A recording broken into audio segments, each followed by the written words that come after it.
Olá! Quem diria que o município de Nova Chavantina, no meio da Serra do Roncador, teria uma pesquisadora apontada entre as 100 melhores cientistas na área de ecologia e evolução do Brasil? De acordo com o ranking da Research.com, a convidada do programa é a única professora universitária de Mato Grosso a conquistar uma posição de destaque internacional entre mais de 11 mil estudiosos do mundo.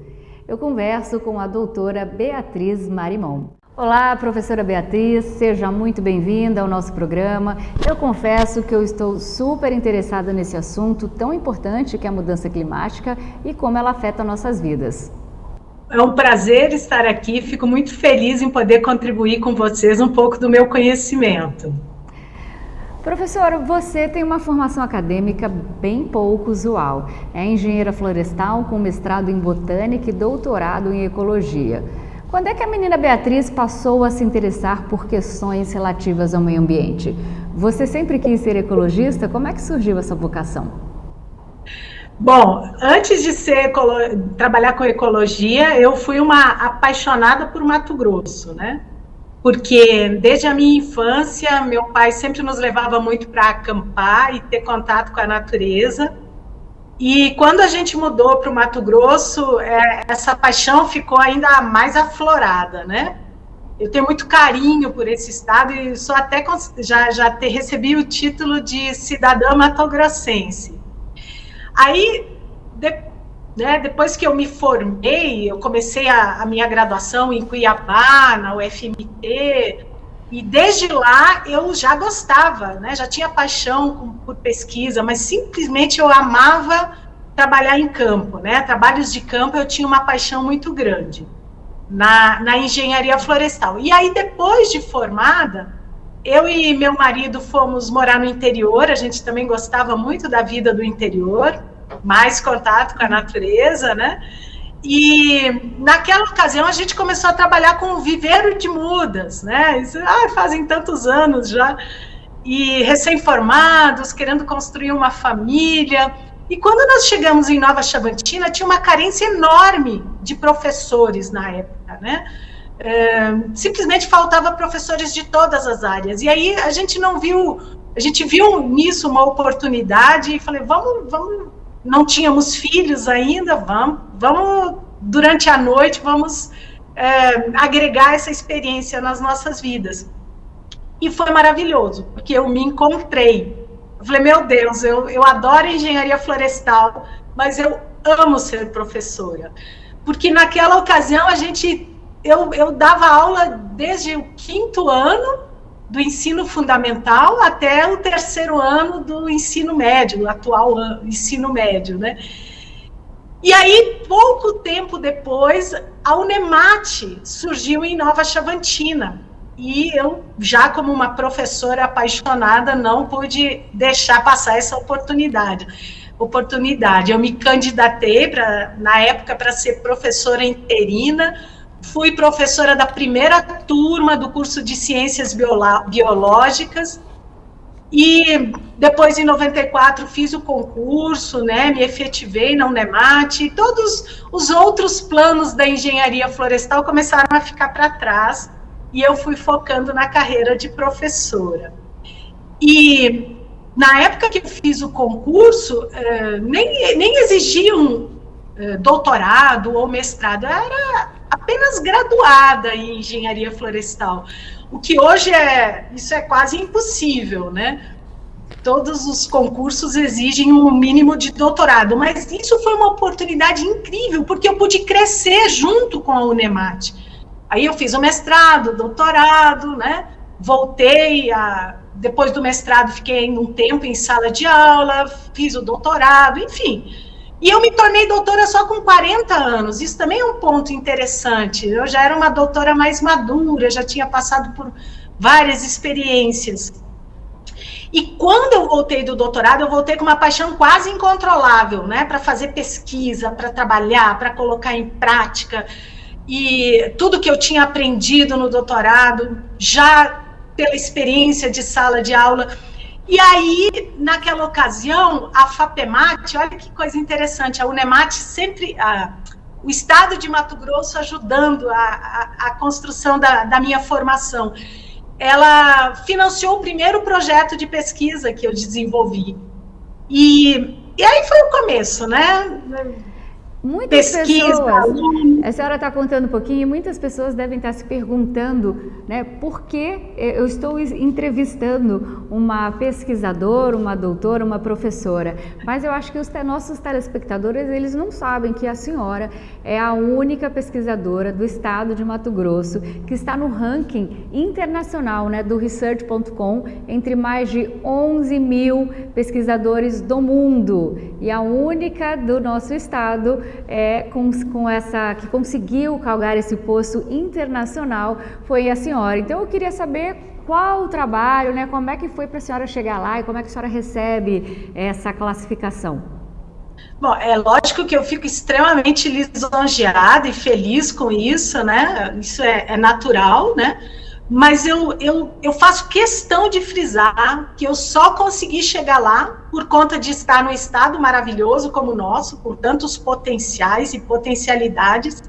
É o único que tem 3 biomas, então ele abre portas para pesquisa científica inimagináveis, né? E porque eu sempre trabalhei com parcerias, sempre foi um trabalho coletivo. Esse ranking, ele não é da Beatriz, ele é o ranking da Beatriz e de dezenas e centenas de alunos e colegas da instituição que me deu sustentação e apoio para eu me tornar a pesquisadora que eu sou, do estado de Mato Grosso, que financiou as pesquisas. Então, aqueles pesquisadores de antigamente que ficavam encolhidos em laboratórios escuros, fazendo pesquisa sozinho, esse tipo de pesquisa não existe mais, né? Hoje em dia a gente tem que trabalhar em parceria com muitos cientistas de diferentes áreas, e só fazendo dessa forma é que a gente consegue aí chegar em posições mais privilegiadas, né? Mas isso é fruto de muito trabalho coletivo e aprendendo muito mais do que ensinando.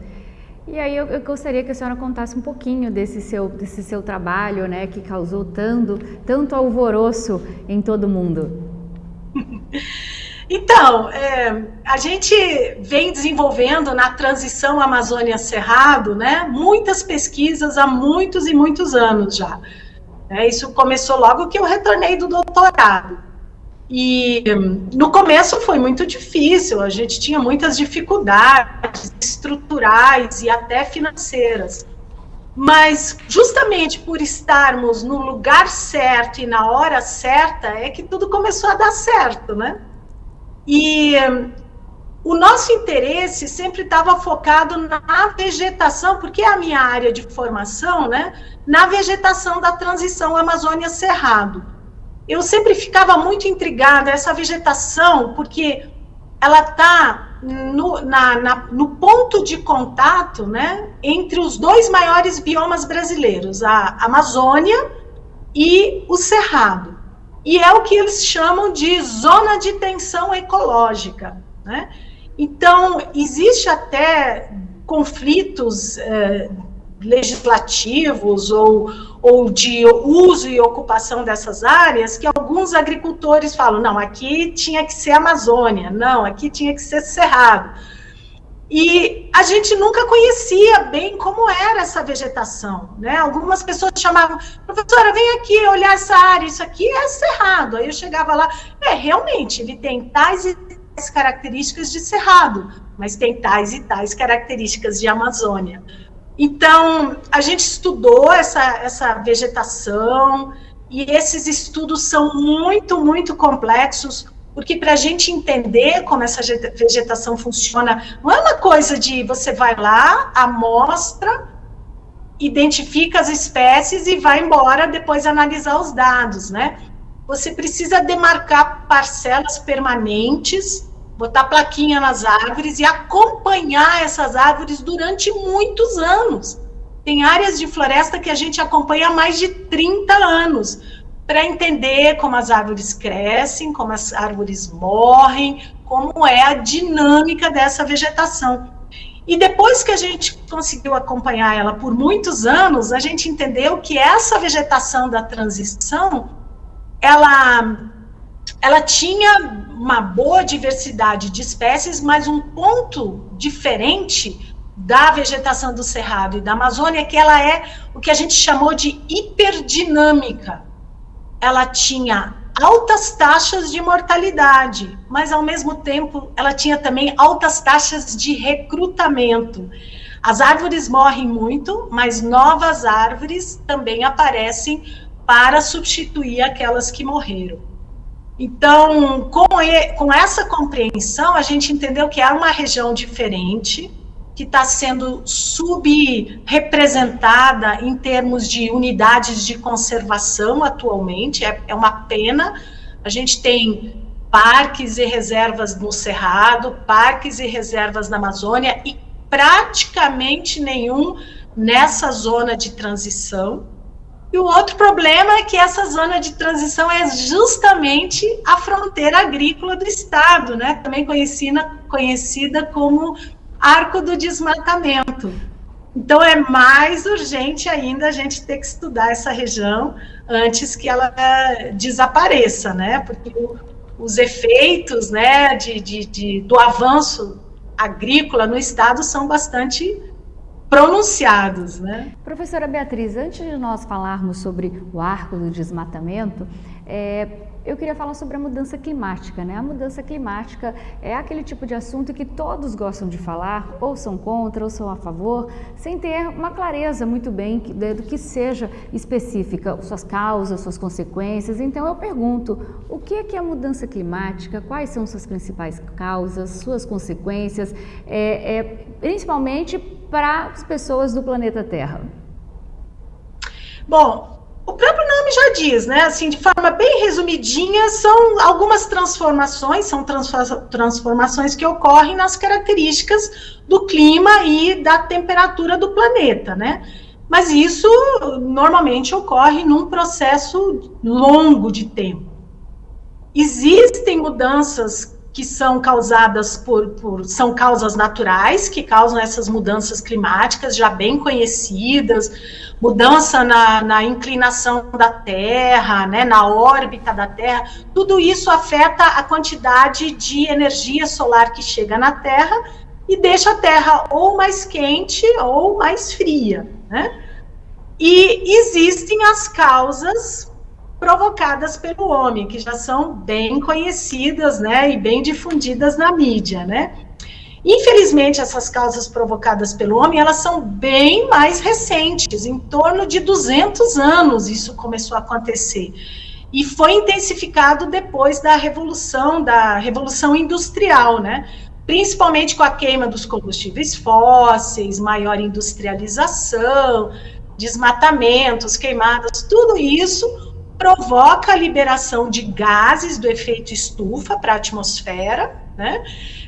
Os principais são o gás carbônico, o metano e o óxido nitroso, né? São os principais gases, e quando esses gases ficam na atmosfera, eles fazem uma espécie de uma camada protetora, né?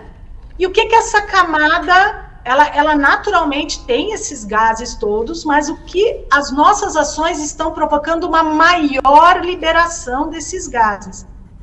Quando a luz do sol bate na Terra, ela aquece tudo, né? Aquece pedras, árvores, a gente, nossos carros, enfim, tudo é aquecido. E essa radiação infravermelha que é liberada depois que esses corpos são aquecidos, uma parte fica dentro da Terra, que dá para a gente o chamado efeito estufa, e isso é muito bom, porque graças a esse efeito estufa é que existe vida na Terra hoje, né? Mas uma parte é liberada. E se essa camada que fica na atmosfera tiver muitas moléculas desses gases, a liberação desse calor diminui e a gente aquece acima do suportável, e aí causa esse aquecimento. E quando o planeta fica mais quente, aí o clima entra em parafuso, né? Porque daí muda o padrão de ventos, muda o padrão de chuvas, áreas ficam mais secas, outras áreas inundam mais, e isso, obviamente, causa caos nas nossas vidas, né? Na natureza, né? Árvores morrem, animais morrem, os oceanos aquecem demais, aí os animais não estão adaptados a isso, algumas espécies de árvores e culturas agrícolas não suportam esse calor extremo, e as nossas vidas também, né? Deslizamentos, inundações, doenças, tudo isso afeta a nossa saúde, a nossa mobilidade, segurança alimentar, enfim, é um caos. Então,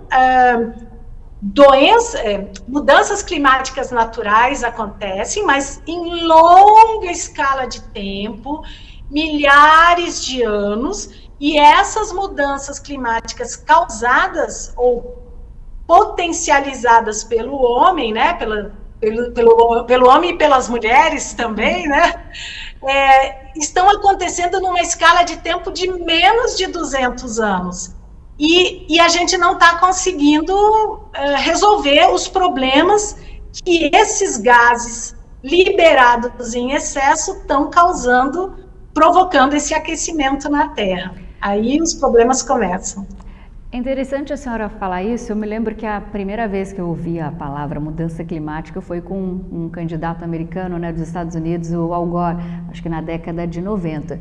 E mesmo diante de tantas evidências científicas, ainda tem gente que não acredita na veracidade da mudança climática, né?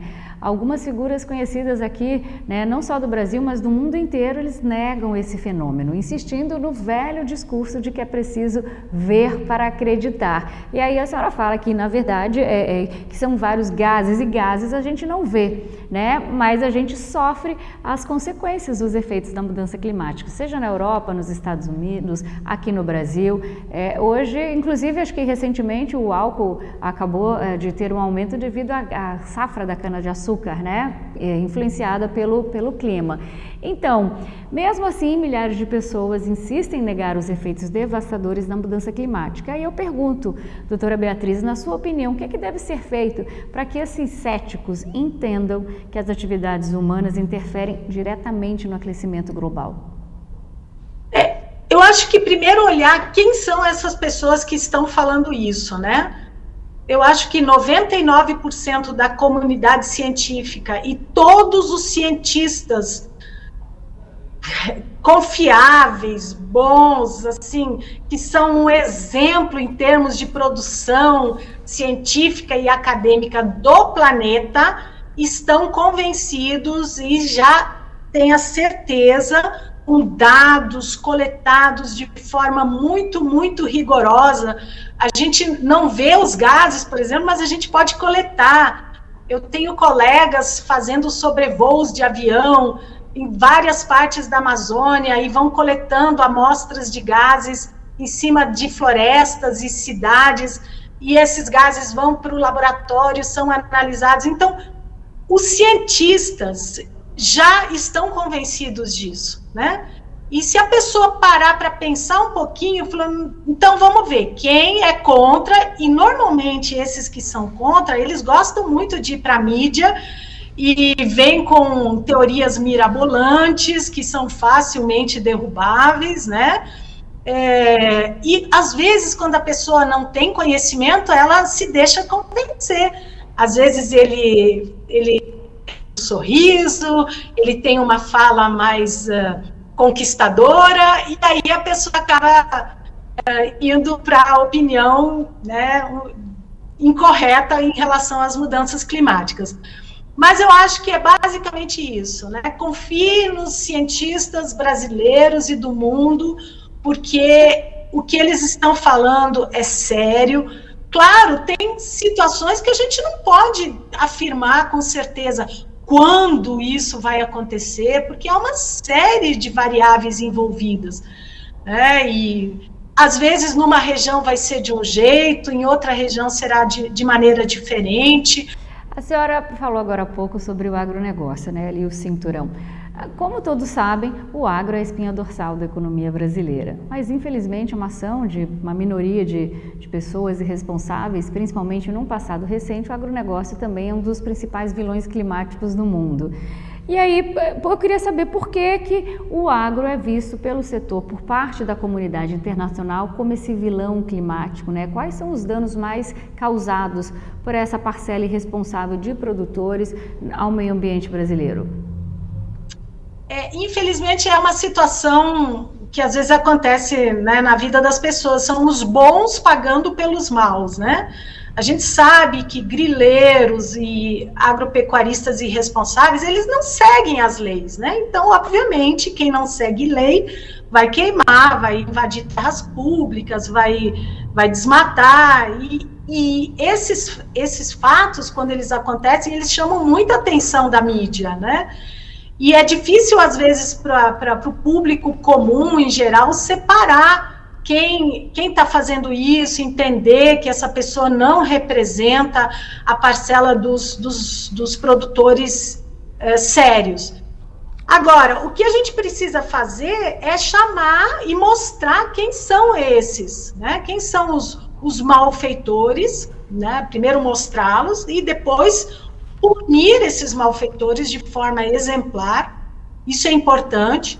Outro ponto que eu considero importante é os agricultores, eles precisam se desvincular desse tipo de malfeitor, né, e deixar claro, não, eu não compartilho com isso que estão fazendo, eu sigo corretamente, né, a minha área tá correta, eu tenho minha reserva legal. Se um agricultor, obviamente, tiver algum, isso pode acontecer, você ter um passivo ambiental, precisa recuperar alguma área que degradou em anos passados e fez alguma coisa que não estava muito correta, vá lá, corrija isso. É muito importante mostrar a cara, né, de quem age de forma correta. Essa na minha opinião, é a primeira coisa para que o agro deixe de ser visto como um vilão. Eu conheço muitos agricultores corretíssimos que seguem de forma, né, muito cuidadosa todas as leis, buscam usar técnicas de plantio e manejo, que seguem normas ambientais. Então, não vamos deixar que a minoria estrague a imagem dos produtores maravilhosos.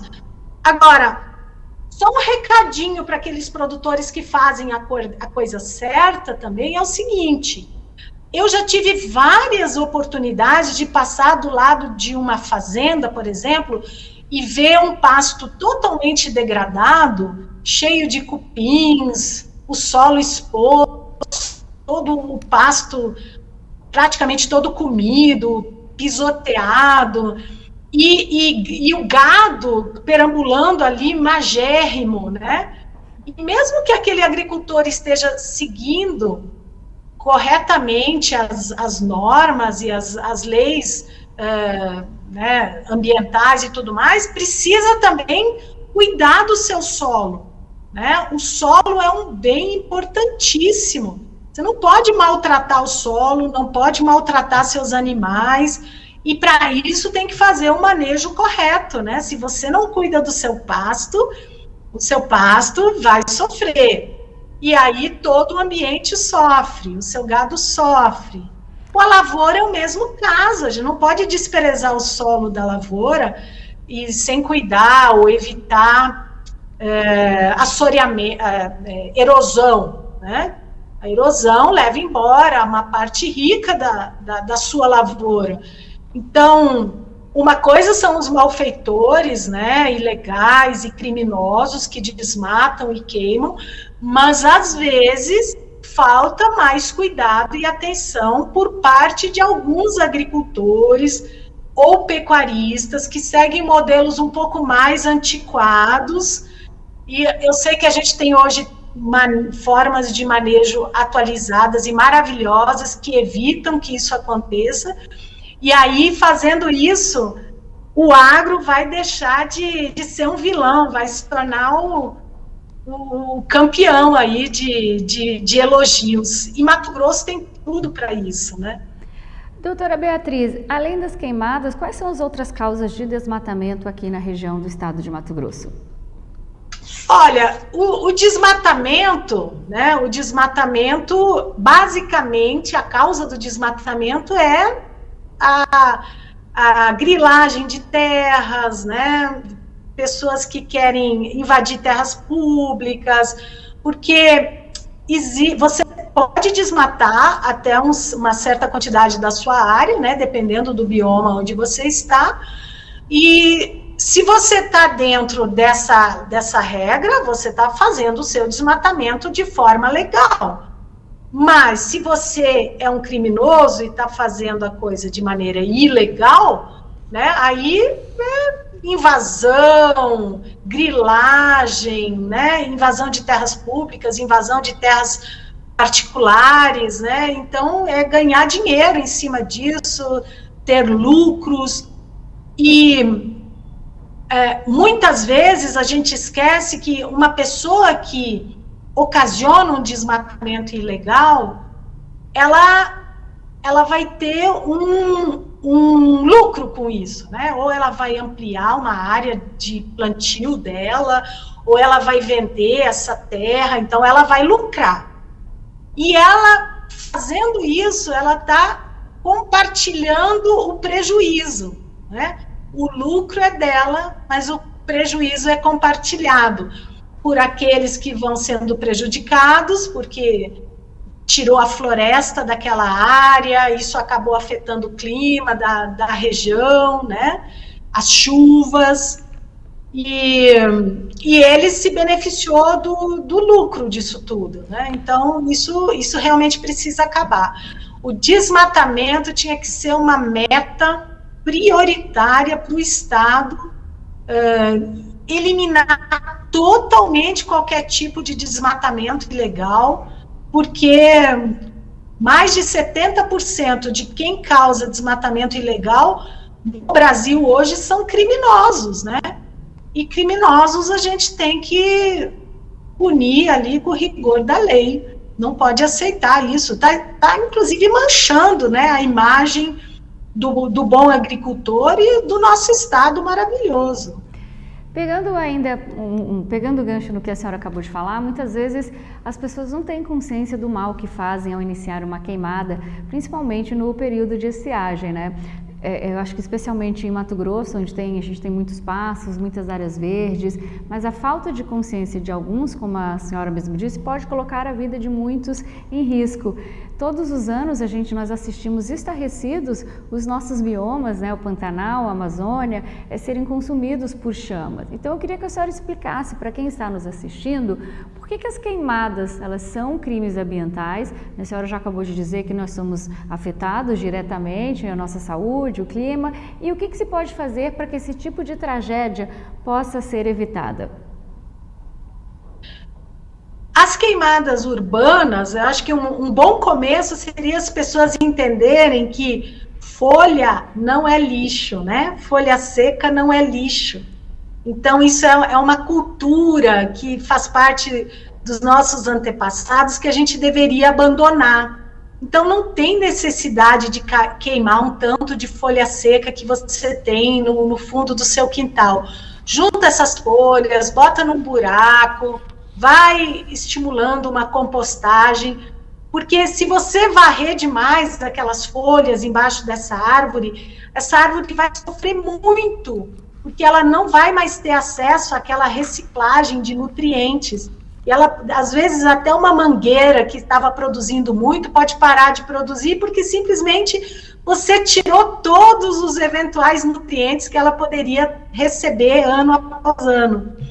Então, dentro das cidades, né, as queimadas realmente não deveriam acontecer mais. Não em pleno século XXI, isso não deveria acontecer mais, né, principalmente com relação a questões respiratórias, idosos e crianças, isso é inaceitável. Nas áreas agrícolas, né, muito poucos ainda usam as queimadas para renovação de pasto. Isso normalmente é usado para pastos nativos. Se você quer ver um agricultor desesperado, agora eu estou falando um agricultor que planta soja, né, que faz o plantio direto, e eles cultivam com muito carinho, ano após ano, aquela chamada palhada, né, que vai proteger o solo e permitir um novo plantio. Se entrar fogo numa área dessas, isso é a morte para um agricultor. Então, eles ficam desesperados, eles cuidam, eles não querem fogo dentro dessas áreas de soja.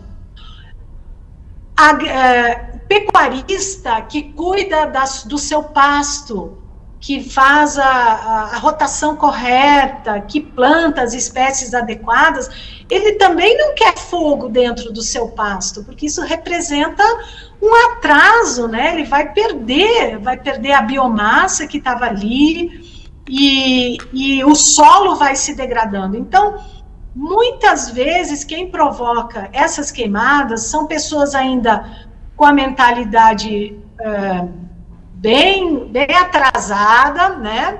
Dentro das cidades queimando folha, que folha não é lixo, né? Ou que vão renovar pasto, que esse não é a melhor maneira para renovar o pasto, ou que vão usar as queimadas de forma indevida em passeios e acampamentos, né? E pessoas irresponsáveis também que querem, às vezes, limpar áreas, né? Eu quero limpar essa área, tá muito suja, né? Eu não sei o que essas pessoas entendem por sujeira.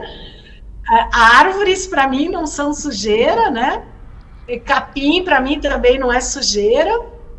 E aí vão lá e botam fogo, e é muito, muito difícil controlar essa queimada, dependendo da época do ano, né? Para isso você tem que ter uma autorização. É permitida essa limpeza, né? Existe legislação no estado que permite isso, mas se você seguir rigorosamente, colocar aceiros, né, para proteger e fazer dentro do protocolo correto, né, a chance dessa queimada fugir de controle praticamente diminui. Então, realmente, queimada não dá, né? É liberado gás carbônico para a atmosfera, né?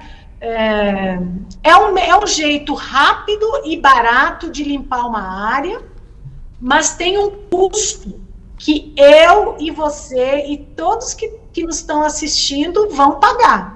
Só aquela pessoa que botou o fogo ali para limpar aquele pasto vai ter um lucrozinho ali, porque depois da queimada o capim brota, né? E aí o gado vai poder se alimentar melhor. Isso não há dúvida. Depois de uma queimada o capim vem mais tenro, mais macio. Mas existem mecanismos muito melhores hoje em dia para fazer os cuidados com esse pasto, e a gente não precisa mais usar ferramentas que os nossos bisavós usavam, né? Não em tempos de mudanças climáticas, né? Doutora Beatriz, eu li que a Amazônia, né, a conservação da Amazônia, ela é muito importante para a redução da temperatura do planeta. Existe mesmo essa relação entre conservação da Amazônia e redução de temperatura? E, na sua opinião, o que deve ser feito para que o brasileiro tenha consciência do seu papel na luta pela diminuição da temperatura? A Amazônia é um paraíso de árvores, né? E essas árvores, elas têm um modo muito eficiente de trabalhar e contribuir para a produção de chuvas. Eu sempre brinco e eu falo para os agricultores com quem a gente conversa, que árvore na sua propriedade é fábrica de chuva, né?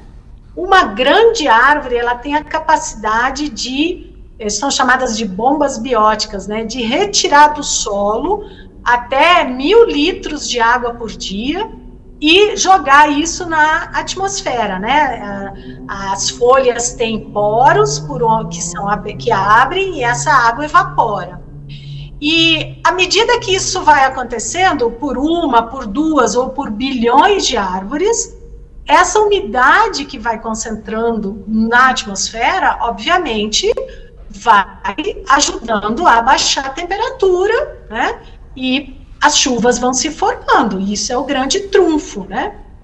Então, a Amazônia, ela, da forma que ela funciona e da forma como ela está hoje, né, com suas árvores e ainda grande parte intacto, apesar de que os números já estão ficando muito preocupantes, números de desmatamento na Amazônia, né, ela contribui para as chuvas locais ali, logicamente, né, na Amazônia chove muito, mas grande parte da água, né, que se forma sobre a Amazônia, chega depois e contribui com as chuvas em Mato Grosso, no sul de Goiás e outras partes do Brasil, né, porque principalmente tem a parte da Cordilheira dos Andes, né, a umidade se forma sobre a Amazônia, e aí faz a curva ali na Cordilheira dos Andes e vem formar as chuvas no Rio Grande do Sul. Então, qualquer pessoa que mantiver uma árvore em seu quintal ajuda a diminuir a temperatura da sua casa, do seu bairro e da sua propriedade. Porque a Amazônia, ela funciona como um ar-condicionado. E é um ar-condicionado tão poderoso que ele não refresca só o Brasil, é o mundo inteiro. Ela é tão importante que ela contribui para manter a estabilidade climática de nosso planeta. Se a Amazônia desaparecer completamente ou de forma muito radical, além do Brasil entrar num caos total em termos climáticos, o mundo também vai sofrer esse caos. Então, né, a gente está em tempos que precisamos plantar árvores, não podemos cortar. Né? Você quer contribuir, plante 1, 2, 20 árvores. Eu fico dolorida quando eu vejo pessoas cimentando os seus quintais, né? Além de dificultar a penetração da água no solo e atrapalhar a recarga dos lençóis freáticos, né, que são aqueles lençóis subterrâneos de água, e acabar conduzindo água para bueiros e atrapalhando até na dinâmica da cidade, que essa água, se a água não entra no solo do seu quintal, ela vai parar na estrada, na rua da sua casa, na frente da sua casa. E aí o seu vizinho, às vezes, vai ter inundação no pátio dele, o carro do outro vizinho não vai conseguir passar porque tem água demais naquela rua. Então, todo mundo tem que fazer sua parte, não é só sentar e esperar que o governo faça. E as pessoas tendem a pensar que só podem fazer pequenas coisas, mas 1 bilhão de pequenas coisas tornam uma coisa enorme, né? Se transformam numa coisa enorme. E é basicamente isso, né? Todo mundo pode contribuir para ajudar a salvar o planeta. A verdade é que a máxima é verdadeira, né? Exatamente. Todo mundo tem um papel para isso. E eu tenho um neto, eu me sinto na obrigação, a gente precisa deixar um planeta melhor para ele, e para os meus bisnetos e tataranetos, e para os bisnetos e tataranetos de todos os matogrossenses e brasileiros. A gente não pode ser egoísta a ponto de dizer que daqui a alguns anos eu não estou mais aqui, e isso não me importa. Porque se a gente estivesse pedindo coisas inatingíveis ou muito difíceis para as pessoas fazerem, né? Aí eu até entenderia, mas, né, recicle seu lixo, diminua o consumo de produção de lixo de muitas embalagens plásticas, plante árvores, né? Mantenha o seu jardim com árvores, proteja as árvores do vizinho, dos parques, né? Não queime, diminua o consumo do carro, porque os combustíveis fósseis são os principais responsáveis pelos gases de efeito estufa, são 80% Cada vez que você deixa de usar o seu carro, você está ajudando um pouquinho. E esse pouquinho faz uma diferença. É muito importante, a gente precisa da ajuda de todo mundo. Doutora Beatriz, eu ia terminar o bloco, mas vou fazer mais uma pergunta pegando esse gancho. Quando a gente fala de aquecimento global, sempre, obviamente, por causa da Amazônia, né, sempre se pensa no Brasil. E até o governo Bolsonaro, nós éramos referência internacional em questões ligadas ao meio ambiente. No entanto, com o último presidente, abriu-se a porteira para a devastação ambiental.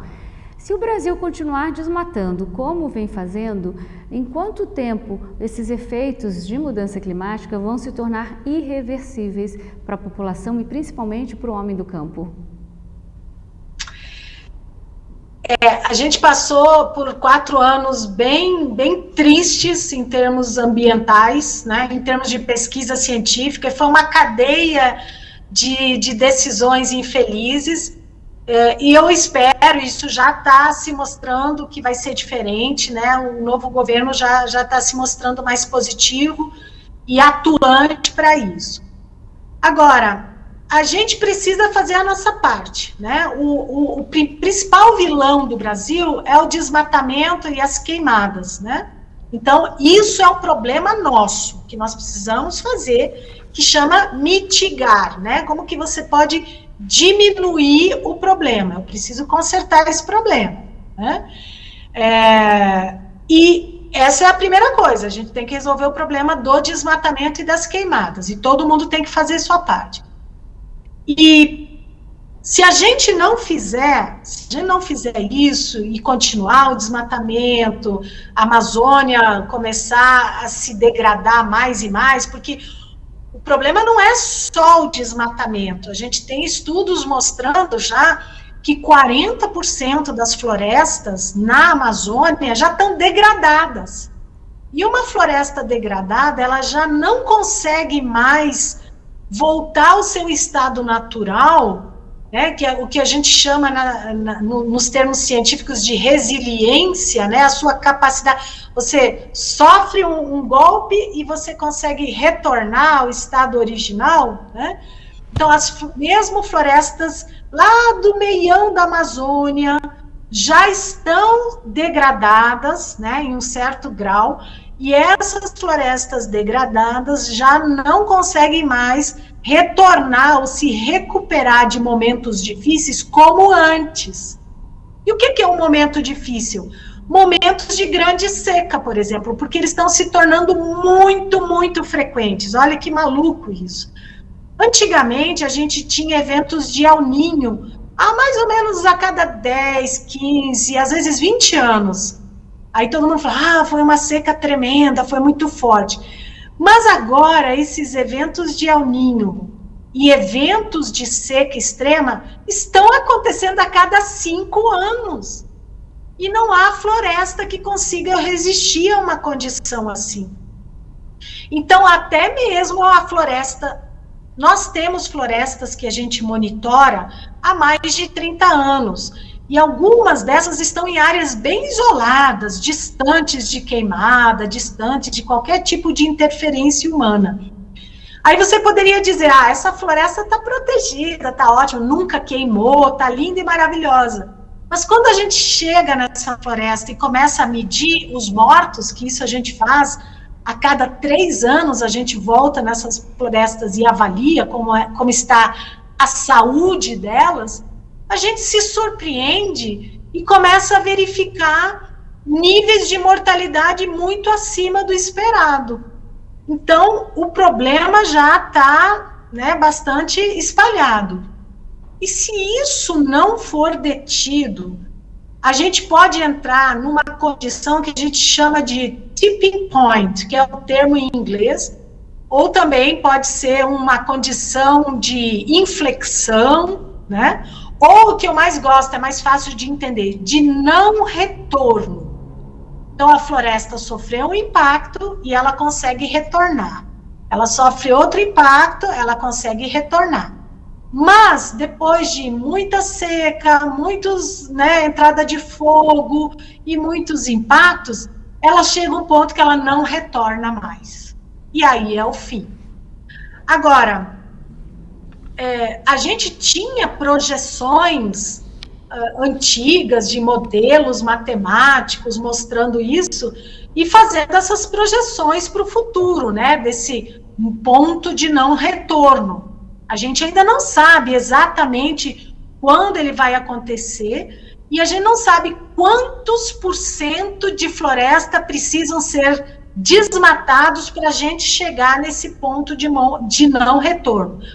A gente tem alguns números, algumas projeções, só que em períodos mais recentes, a gente tem conseguido fazer análises de satélite bem mais criteriosas, porque, por exemplo, lá nos anos 80, as imagens de satélite eram de baixa resolução, né? A gente conseguia ver pouquíssimo da floresta, do que estava acontecendo. Hoje, os satélites que circulam a Terra conseguem pegar imagens de tão boa qualidade que a gente, às vezes, até consegue identificar árvores, né? Só olhando o tipo, a textura, o tipo da cor da imagem daquela área ali. Então, essas imagens e essas projeções e ferramentas científicas mais atuais estão mostrando para a gente que esse ponto de não retorno está chegando próximo. Eu não quero arriscar um palpite, né? Porque a gente tem que falar isso sempre com muita segurança, mas o que eu posso falar, com certeza, é o ponto de não retorno vai acontecer. Isso já é um consenso entre toda a comunidade científica. Se o desmatamento e as emissões não forem controladas, né, não forem reduzidas. Precisa reduzir drasticamente. Doutora Beatriz, acaba de ser aprovado pela Comissão de Constituição e Justiça da Assembleia Legislativa um requerimento do deputado estadual Júlio Campos para a instalação de uma Câmara Setorial sobre soluções estaduais para as mudanças climáticas. A proposta é discutir e fomentar políticas públicas para o aperfeiçoamento da legislação estadual, né, que promovam a mitigação e o enfrentamento desse problema das mudanças climáticas. Então, sendo uma expert no assunto, que conselho ou sugestão a senhora daria para essa comissão como forma de contribuir para Mato Grosso? Bom, só para deixar claro para os nossos ouvintes, né, que normalmente existem duas ações, né, que a gente pode fazer. A primeira, claro, a mitigação, né? O que é a mitigação? A gente sabe que o problema existe, ele está ali, né? E eu tenho que ir lá na fonte desse problema para tentar resolver.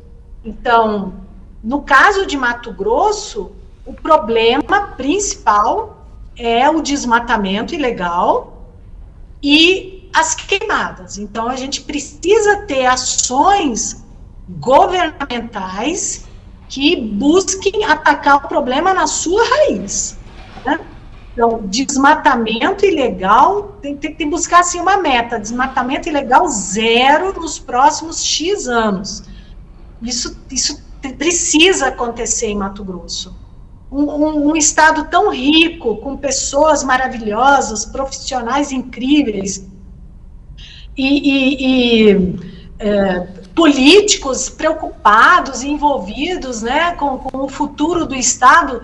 Eu tenho certeza que a gente tem capacidade de pessoa, de administração e de gestão para resolver esse problema. Isso é possível.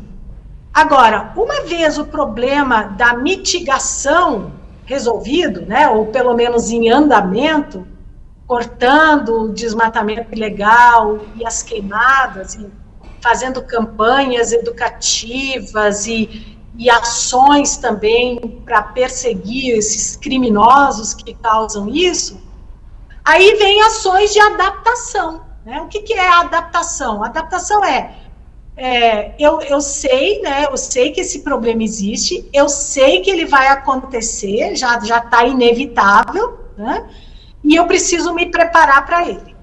Tá? Então, como é que eu consigo me preparar para já ir adaptando a minha pessoa, os órgãos e o estado de Mato Grosso para resolver esse problema? Isso é um desafio político e de gestão, né? E eu fico muito feliz com esse tipo de iniciativa, né? De preocupação do Mato Grosso, do deputado federal Júlio Campos, com essas questões ambientais. Isso é muito, muito necessário. Aí, se tiver educação, vontade política e uma gestão eficiente, a gente consegue. O que a gente pode fazer, por exemplo, em termos de adaptação, né? Bom, a gente sabe que as pessoas mais prejudicadas quando esses problemas ambientais aparecem são sempre as de menor renda, né? Quando eu vou no mercado e eu não encontro laranja porque deu uma inundação muito grande em alguma parte de São Paulo e destruiu todos os laranjais, eu troco a laranja por uma outra fruta. Mas aquela pessoa que está lá plantando aquela laranja e perdeu todo o seu laranjal durante uma inundação, essa pessoa, muitas vezes um agricultor familiar, um agricultor de pequeno porte, essa pessoa não tem simplesmente, eu vou trocar de terra, eu vou trocar de planeta, eu vou para outro estado. Ela precisa lidar com aquela situação, né? E a gente precisa, em termos de adaptação, focar sempre nas pessoas mais fragilizadas. Então, prestar muita atenção, por exemplo, na parte de crédito, né? Essas pessoas têm que ter crédito para essas situações emergenciais. Teve uma seca extrema, tem que liberar crédito para o pequeno agricultor, para ele conseguir se reerguer. Muitas vezes só tira a renda dele só dessa pequena produção, né? Exatamente, vive só daquele pequeno plantio ali, daquela pequena horta. Essa pessoa, se não tiver um crédito adicional, ela colapsa, né? Isso é horrível, a gente não quer isso para ninguém. Então, esse crédito adicional é necessário para emergências climáticas, né? Assistência técnica é importante também, né? A gente tem que ter, e a gente tem um rol de profissionais super competente no estado de Mato Grosso, temos o INDEA, muita gente aí envolvida que pode ajudar a encontrar soluções e iniciativas, né, para evitar, para se adaptar a essas mudanças climáticas que vão acontecer. Então, por exemplo, ao invés de eu plantar essa espécie, eu posso plantar essa outra que está mais adaptada a uma condição de estresse hídrico, por exemplo, né? Pode ser uma espécie nativa, pode ser uma espécie cultivada, mas nós já temos, né, as pesquisas da Embrapa, da Unemat, da UFMT, já dão uma indicação de quais são as melhores espécies e variedades para plantio, né, soja, safrinha, milho, hortas, e sejam elas quais forem. Então, tem que estimular a assistência técnica e a busca dessas variedades e espécies mais adaptadas, né? Uma outra estratégia é estimular o uso do que a gente chama de sistemas integrados de produção, né?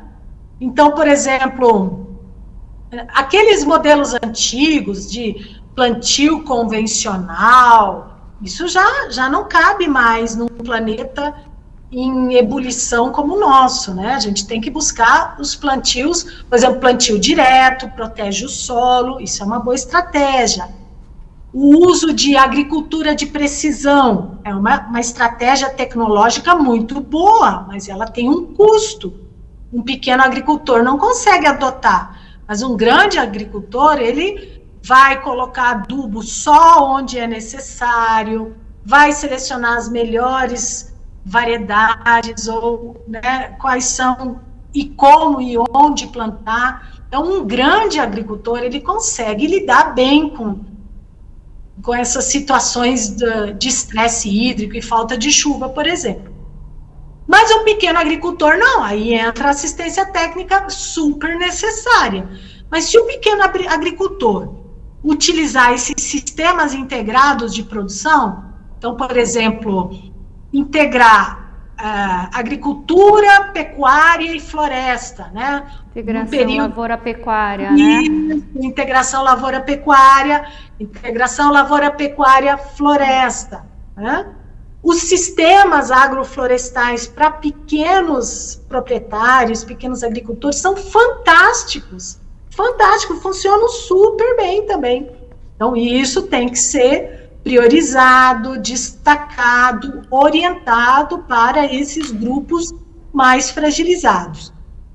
Outra coisa também, a gente precisa otimizar o uso da água, né? A água ela tem que ter um uso múltiplo.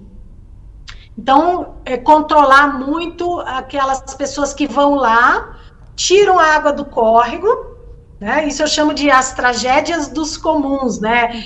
Dentro de um estudo ecológico feito lá na Escócia, onde aquele agricultor vai lá, tira milhares e milhares de litros de água para irrigar a sua área. E ele vai ter lucros e dividendos com aquilo e vai ficar muito feliz. Só que o rio seca e todos os moradores abaixo daquele rio lá ou acima, enfim, vão ficar prejudicados, vão ter prejuízos enormes, né?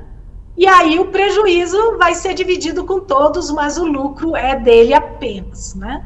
Então, o uso da água, que é um bem muito, muito precioso e essencial para as nossas vidas, ele tem que ser controlado, ele tem que ser múltiplo, né? Já foi o tempo de você usar uma água tratada e descartar, simplesmente. Não, se eu usei aqui uma água para irrigar, aí eu tenho que, né, o resto que sobrar ali tem que ser escoado, eu tenho que reutilizar essa água agora para outra coisa, tem que ser um uso responsável, não pode desperdiçar nada, zero de desperdício tem que existir nessas ações, isso é muito importante. Então, cuidar da água, que é um bem.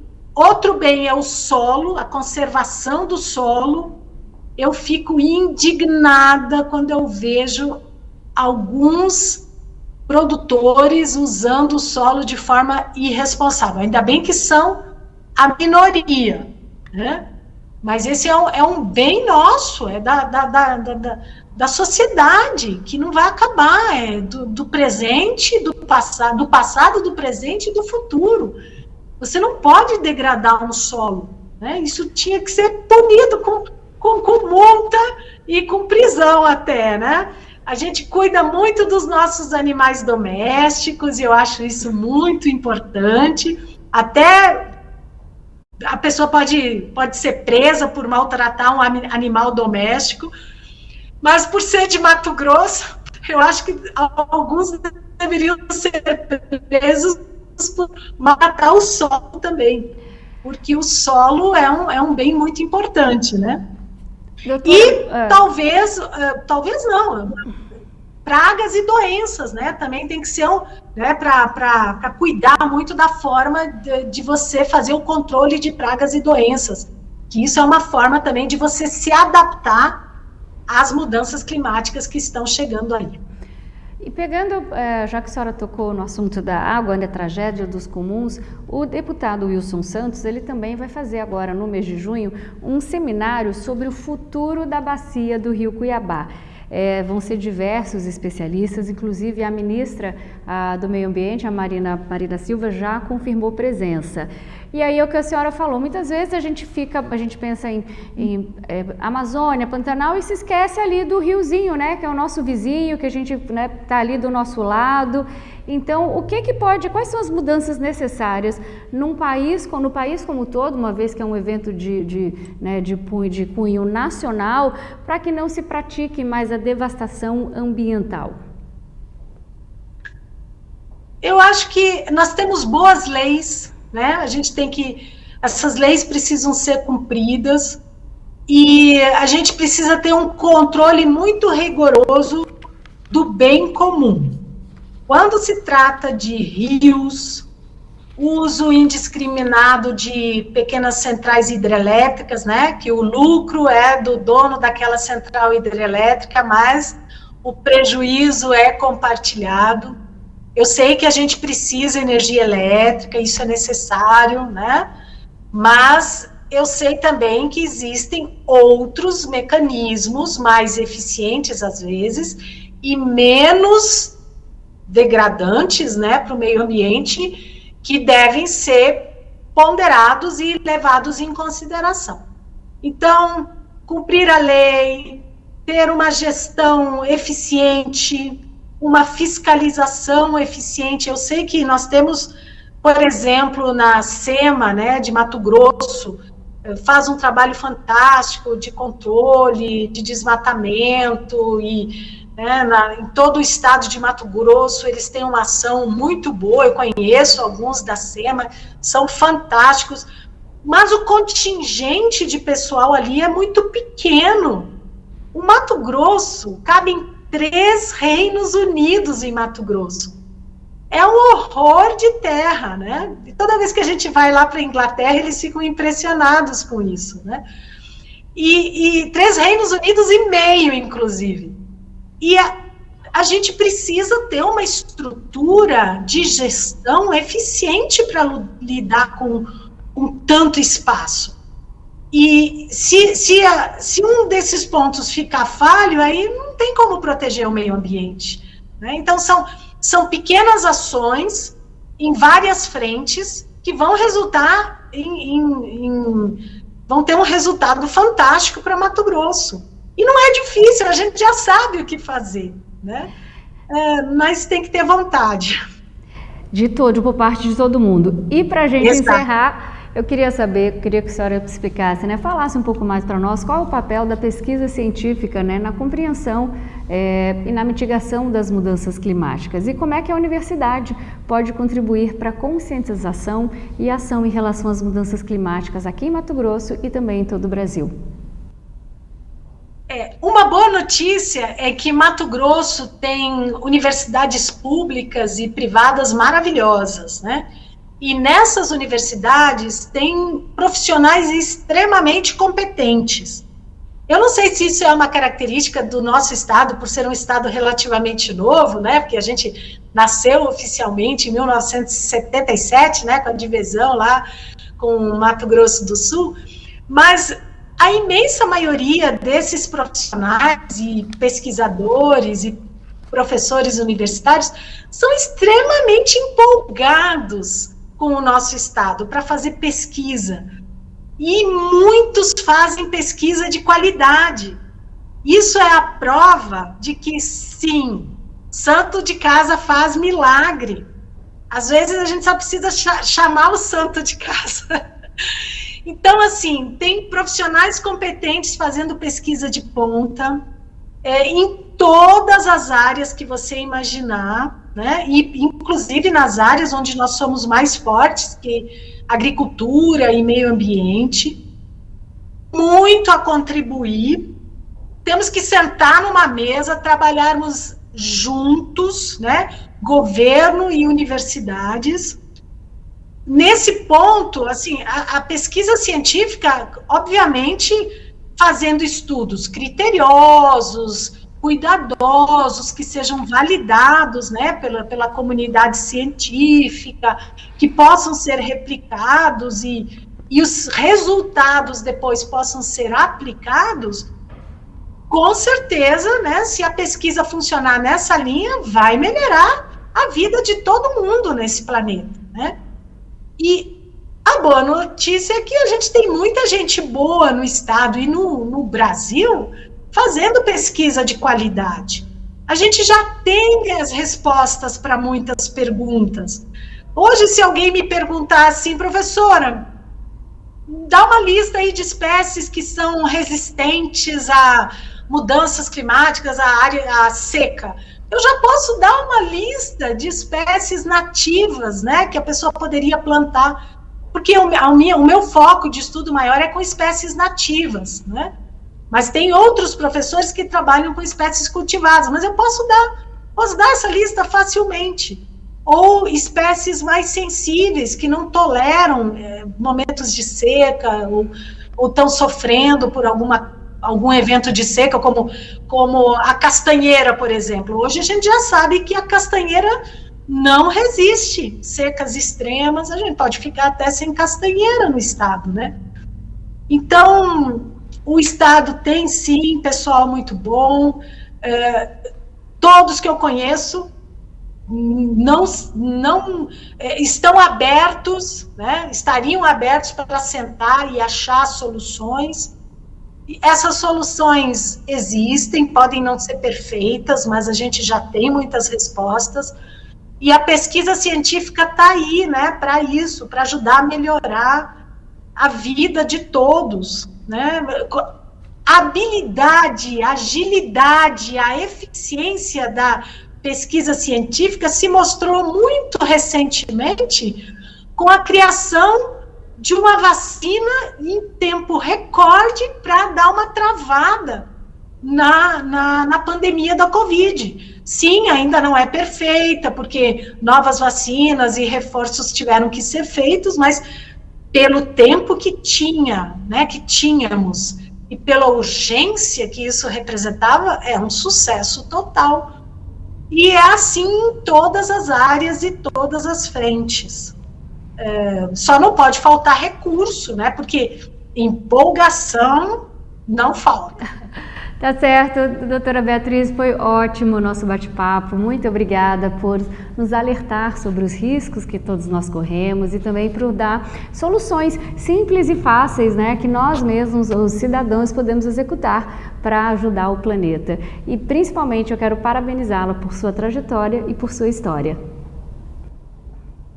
Eu agradeço imensamente, eu gosto muito de oportunidades, assim, quando aparecem oportunidades para falar para um público mais amplo, né?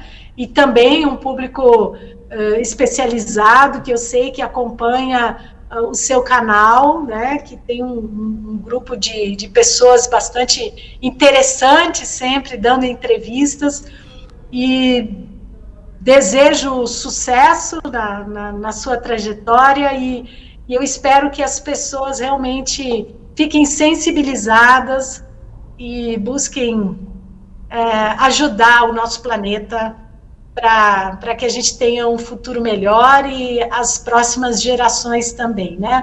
Não sejam egoístas, vamos deixar um presente para as próximas gerações. Isso é muito, muito importante. Muito obrigada, doutora Beatriz.